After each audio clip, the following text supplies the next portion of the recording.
Today we're spreading chicken manure on the food plot that I've made on top of the ridge. If you're following this channel, you probably saw me talk about this clearing here.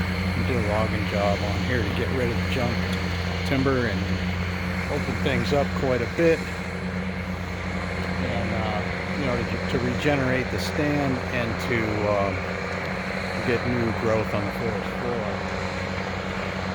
There's something about chicken manure, I'm telling you. If you have a new food plot in the woods, see if you can find some and get it spread. This will be 1.5 acres. We're going to put 3 tons on. So with the trucking, it's going to cost about $480 for this trip.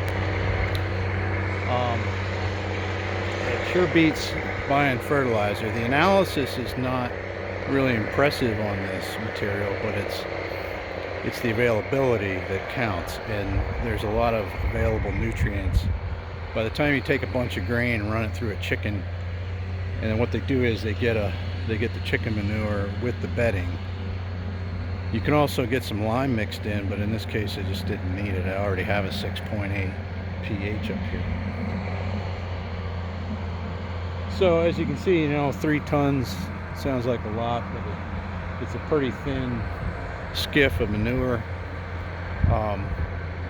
It's going to add organic material and some readily available nitrogen to get the food plot started. So in about a week here, I'll let this snow melt. It's probably going to rain a little bit this week, and then I'll put on some chicory and red clover and white clover. And there's wheat there from last year, and if it looks like there's enough wheat that it'll act as a nurse crop, I won't put any grain on. But if it looks like it's kind of sparse, I'll put some spring oats on to act as a nurse crop to keep that clover and chicory, those little tender plants, from drying out in June. And then the spring oats will fizzle out, the wheat will fizzle out, and you'll be left in the fall with a really good stand of clover. Next fall, a 1.5 years from now, there should be a nice thick stand of clover and chicory there. And I wouldn't be surprised to see 15-20 deer in this food plot during the fall. So pretty excited for this. The landowner's going to put a tower stand up, it'll be scent proof. You'll be able to see down over the hill and see the whole food plot.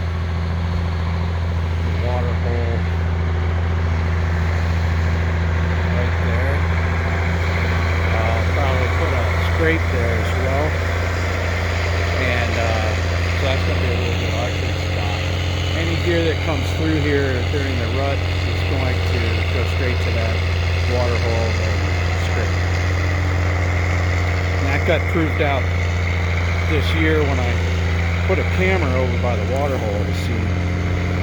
Everybody laughed at my water hole, but I got bucks breaking through ice to get at the water.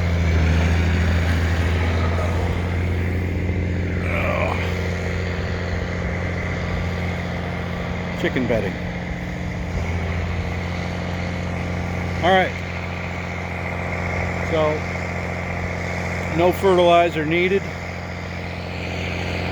All I did was put 3 tons of lime on this acre and 3 tons of chicken manure. I think we're good to go.